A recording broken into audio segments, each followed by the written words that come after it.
लोकसभा चुनाव परिणाम के बाद कांग्रेस पार्टी की आज होगी बैठक में पीएल पुनिया और रजनी पटेल होंगी शामिल। पार्टी के सांसदों, विधायकों और जिला स्तर के पदाधिकारियों से करेंगे विस्तार से चर्चा।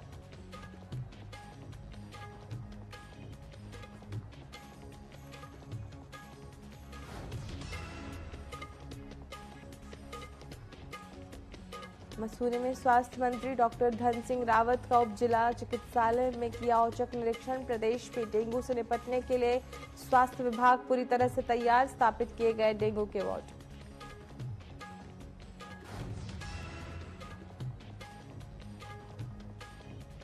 उत्तराखंड के जल संस्थान विभाग मानसून के चलते अलर्ट, क्षतिग्रस्त पाइपलाइनों को स्थायी रूप से किया जाएगा ठीक। जल संस्थान की महाप्रबंधक नीलम गर्ग ने कहा, उत्तराखंड में 38 परिचालना केंद्रों में कर सकते हैं लोग अपनी शिकायत।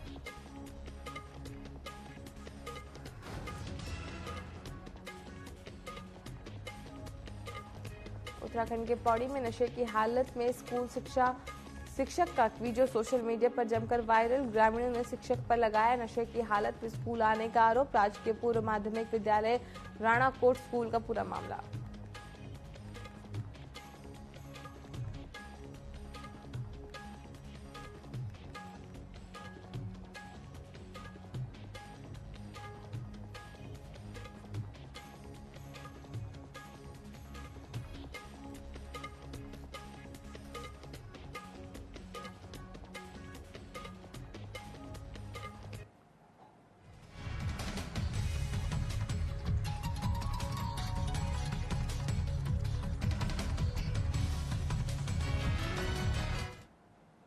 नमस्कार, उत्तराखंड विशेष न्यूज अपडेट में आप सभी का स्वागत है। मैं हूं आपके साथ मधु। खबरों की शुरुआत करने से पहले रुक करेंगे इस वक्त की बड़ी खबर का, जो कि रुद्रप्रयाग से मिल रही है।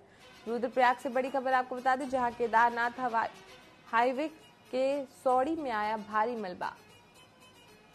देर रात से बंद है राज्य मार्ग।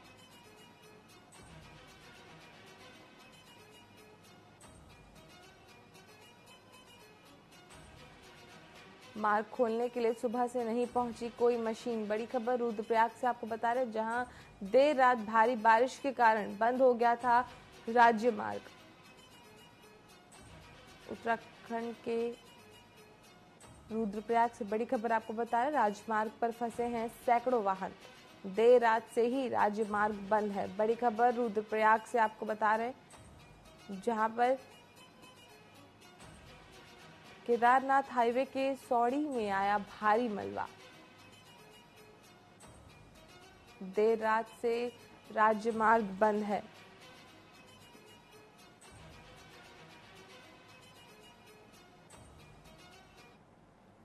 चलिए अब बढ़ते हैं खबरों की ओर, जहां केदारनाथ मंदिर में लगा सोने में एक बार फिर से विवादों में घिर गया है। इस बार मंदिर में लगे सोने पर जगत गुरु शंकराचार्य अविमुक्तेश्वरानंद ने विवाद खड़ा कर दिया। वहीं शंकराचार्य के बयान के बाद बद्री केदार मंदिर समिति के अध्यक्ष अजेंद्र अजय ने कहा कि स्वामी अविमुक्तेश्वरानंद शंकराचार्य जी हैं या नहीं, मैं इस विवाद में नहीं पड़ना चाहता, लेकिन वो संत होने के नाते मर्यादा भाषा का प्रयोग करें। यदि मंदिर में लगे सोने को लेकर उनके पास कोई साक्ष्य है तो वो प्रस्तुत करें और फिर किसी भी प्रकार की बयानबाजी करें।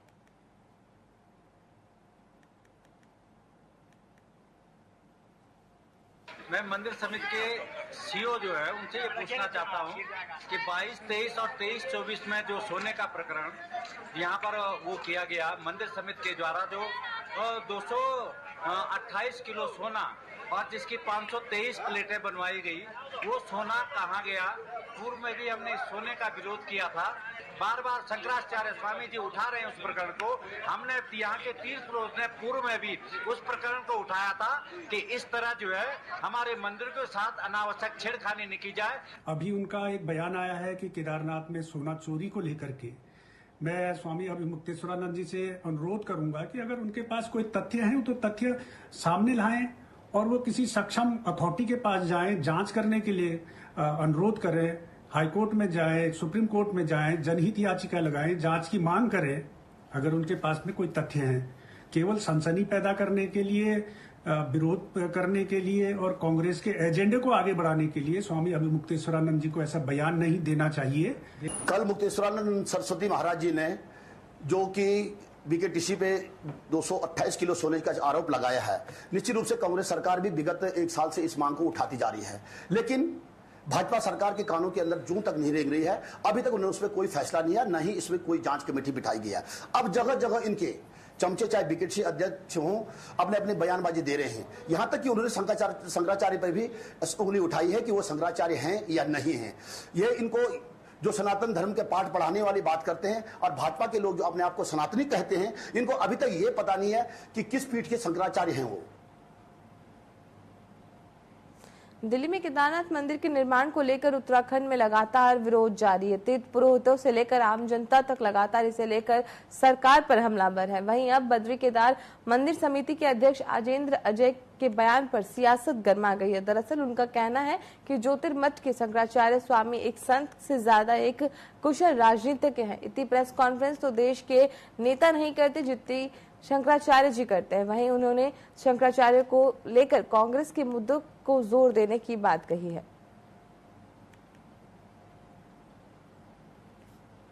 सोने का घोटाला हो गया, आप पत्रकार लोग क्यों नहीं उठाते हो? तो जब वहां पर घोटाला हो गया तो अब आप दिल्ली में केदारनाथ बना लोगे, वहां पर फिर दूसरा घोटाला करोगे। 228 किलो सोना केदारनाथ से गायब कर दिया गया। ये कहाँ का नियम है? क्यों नहीं उठाते हो प्रेस वाले इस बात को? आज तक कोई जांच तक नहीं बैठाई गई। 228 किलो सोना का घोटाला केदारनाथ में हो गया। कौन जिम्मेदार है? क्यों इस बारे में जांच नहीं होती है? क्यों भाई इस बारे में निर्णय नहीं होता है? और अब आप कहेंगे हम दिल्ली में ही केदारनाथ बना लेंगे, ये नहीं हो सकता। स्वामी अभिमुक्तेश्वरानंद जी से अनुरोध करना चाहता हूं और उनको चुनौती भी देना चाहता हूं कि अगर उनके पास कोई साक्ष्य है किसी प्रकार के, तो वो सक्षम अथॉरिटी के पास जाएं और वहां पर जांच की मांग करें।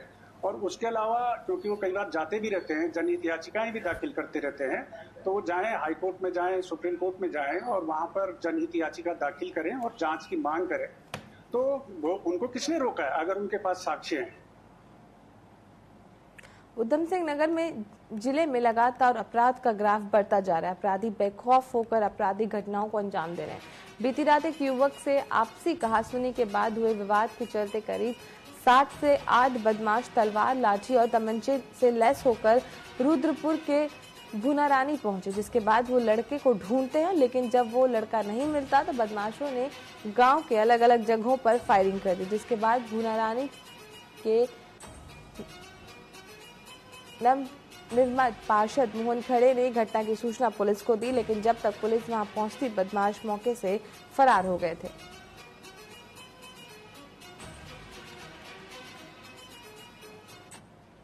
पुलिस के द्वारा कल रात लगभग 11 साढ़े 11 बजे फायरिंग हुई हमारे गांव में। पुलिस को हमने इत्तला करी तो पुलिस भी पहुंची थी। उसके बाद पुलिस जांच में लगी हुई है, तो हमने तहरीर दी है। तहरीर देने के बाद पुलिस अब जांच में लगी है। अब देखो कब तक अभियुक्तों को पकड़ पाती है पुलिस। और मैं तो बार बार ये अनुग्रह करूँगा कि जितने भी अभियुक्त हैं इनको जल्द से जल्द गिरफ्तार करके इनके खिलाफ सख्त कानूनी कार्रवाई करनी चाहिए कि ये दोबारा से ऐसी कोई घटना घटित ना कर पाएं।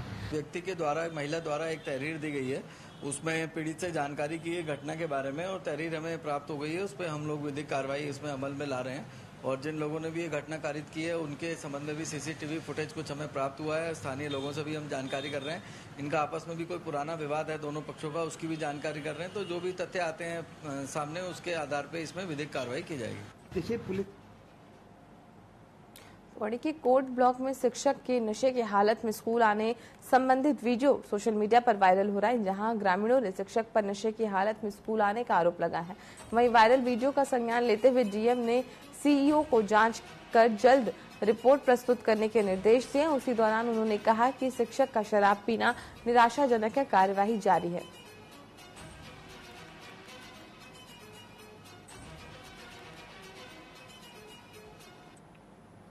वहीं हल्द्वानी में बीते दिन जमकर बारिश हुई, जिसके चलते देवखड़ी नाला उफान पर है। इस दौरान 2 कार सवारों ने नालों को पार करने की कोशिश की और कार नाले में बहने लगी। गनीमत ये रही कि कार रेलिंग पर फंस गई और एक बड़ा हादसा होने से टल गया। इस मामले पर मेयर जोगिंदर पाल सिंह रौतेला ने कहा कि इस नाले का ट्रीटमेंट पहाड़ों की तरफ से करना होगा, जिसको लेकर जिला प्रशासन कार्य योजना तैयार कर रहा है।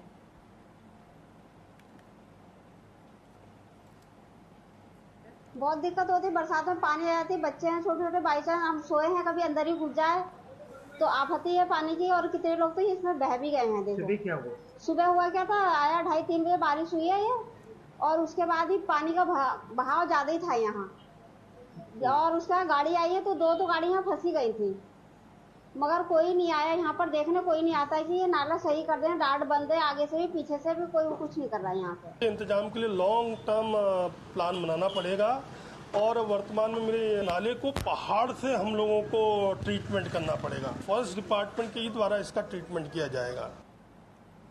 पौड़ी से सब इंस्पेक्टर के खिलाफ शादी का झांसा देकर यौन शोषण का मामला सामने आया, जहां युवती ने एसएसपी को पत्र लिखकर मामले की शिकायत दर्ज कराई थी कि आरोपी सब इंस्पेक्टर ने शादी का झांसा देकर उसके साथ संबंध बनाए। मामले में युवती ने महिला थाना में शिकायत की है, जिसकी जांच जारी है। वहीं पत्र में युवती ने निष्पक्ष कार्यवाही की बात कही है।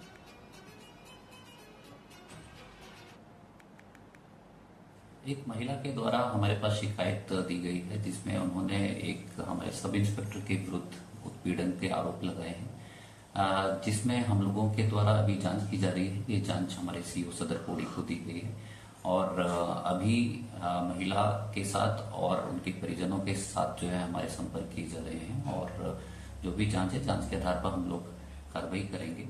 इसमें साथ ही साथ जो हमारे सब इंस्पेक्टर हैं, इनके द्वारा भी ये एक एप्लीकेशन हमारे पास दी गई है कि इनको फंसाने का प्रयास किया जा रहा है। और अभी प्रथम दृष्टया ये हमारे पास तथ्य सामने आए हैं कि उक्त सब इंस्पेक्टर के द्वारा पहले इसी शिकायतकर्ता के द्वारा कोई शिकायत की गई थी, जिसमें इनके द्वारा जांच की गई थी। और चूंकि उक्त सब इंस्पेक्टर जो हैं, इनके द्वारा जांच करने के उपरांत और इनका एक पहले कुछ ऑडियो भी वायरल करवाया गया था सोशल मीडिया के माध्यम से, तो दोनों शिकायतों पे हम लोग कार्रवाई कर रहे हैं। जो भी शिकायत में जो तथ्य आएंगे और जो जांच में तथ्य आएंगे, उन्हीं के आधार पर हम लोग जो है इसमें नियमानुसार अग्रिम कार्रवाई करेंगे। कांग्रेस की केदारनाथ बचाओ यात्रा पर भाजपा प्रदेश महामंत्री खिलेंद्र चौधरी ने तंज कसते हुए कहा कि केदारनाथ जी हमारे आस्था का केंद्र हैं, और जिस केदारनाथ जी को बचाने की कांग्रेस बात कर रही है, उन्हीं केदारनाथ ने सबको बचा रखा है। कांग्रेस बस अपना अस्तित्व बचाए, ये कांग्रेस के लिए बड़ी चुनौती है, क्योंकि आज जिस तरीके से उनके पास मुद्दा नहीं है, नेता नहीं है, उनका अभाव है, उस पर ध्यान दे। और केदारनाथ तो हमारे भगवान हैं, आराध्य हैं, उनको बचाने की बात ना करें।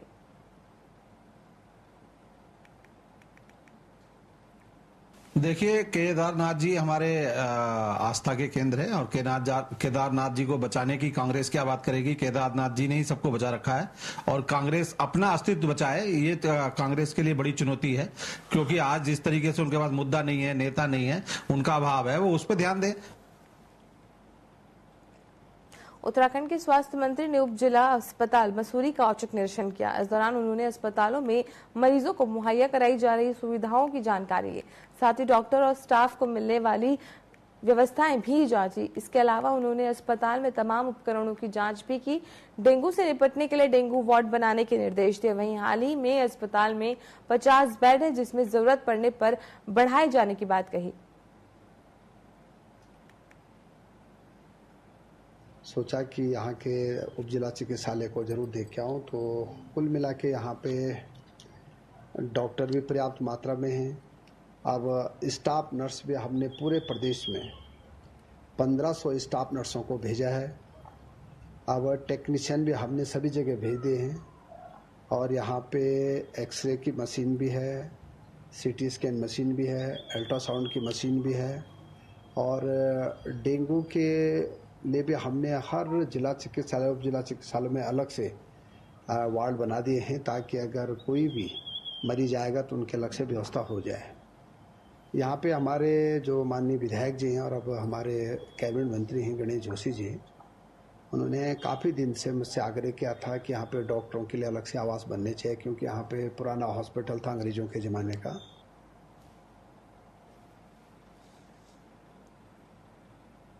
उत्तराखंड बीजेपी महिला मोर्चा की प्रदेश अध्यक्ष आशा नौटियाल ने केदारनाथ विधानसभा उपचुनाव में बीजेपी की जीत का दावा किया। बता दें कि केदारनाथ की विधायक शैला रानी रावत के निधन के बाद ये सीट खाली हो गई है और आगामी दिनों में इस सीट पर उपचुनाव होने हैं। आशा नौटियाल ने भी केदारनाथ विधानसभा का प्रतिनिधित्व कर चुकी हैं और वो भाजपा महिला मोर्चा की प्रदेश अध्यक्ष के साथ साथ केदारनाथ की पूर्व विधायक भी रही हैं।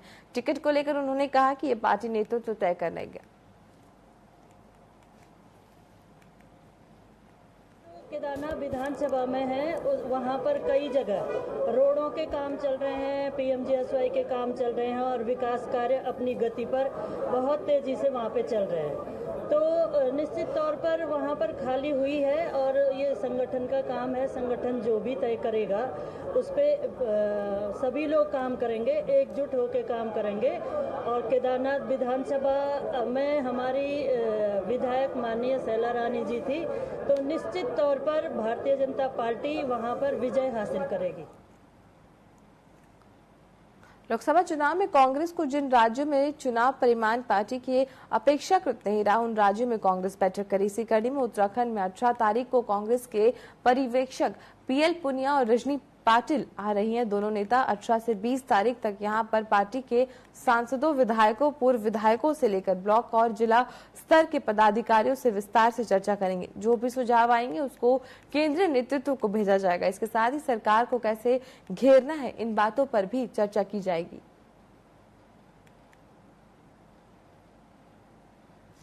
लोकसभा चुनाव में जिन राज्यों में कांग्रेस का चुनाव परिणाम अपेक्षा के अनुरूप नहीं रहा, उन राज्यों के लिए केंद्रीय नेतृत्व ने पर्यवेक्षकों की घोषणा की है। पर्यवेक्षक उन राज्यों में जाएंगे, वहां के नेताओं से, कार्यकर्ताओं से मिलेंगे और रिपोर्ट बना करके केंद्रीय नेतृत्व को सौंपेंगे। उत्तराखंड के लिए PL पुनिया जी और रजनी पाटिल जी उत्तराखंड आ रही हैं 18 तारीख को। 18 तारीख से 20 तारीख तक वो उत्तराखंड में रहेंगी और यहाँ पर वो सभी पार्टी के विधायकों से, पूर्व विधायकों से, पार्टी के प्रत्याशियों से, पार्टी के सभी जिला अध्यक्षों से, ब्लॉक अध्यक्षों से, नगर अध्यक्षों से, प्रकोष्ठों के अध्यक्षों से और AICC और PCC के सभी सदस्यों से विस्तार पूर्वक चर्चा करेंगे और जो भी सुझाव का पार्टी कार्यकर्ताओं के आएंगे उस पर रिपोर्ट बना करके केंद्रीय नेतृत्व को सौंपेंगे। रामलीला मैदान मल्लीताल में मंगलवार को भीमताल हरेला महोत्सव का शुभारंभ सांसद ने किया। इस मौके पर सांसद ने कहा कि भीमताल हरेला महोत्सव ऐतिहासिक मेला है। उन्होंने कहा कि भीमताल के हरेला मेले को राजकीय मेला घोषित करने के लिए मुख्यमंत्री से वार्ता का प्रयास किया जाएगा। साथ ही सांसद ने कहा कि प्रधानमंत्री नरेंद्र मोदी के आह्वान पर एक पेड़ मां के नाम पर लगाने की मुहिम की गई है। उन्होंने लोगों से पर्यावरण संरक्षण, पौधारोपण करने का आह्वान किया। उन्होंने कहा कि भीमताल में पार्किंग का निर्णय कार्य भी जल्दी कराया जाएगा।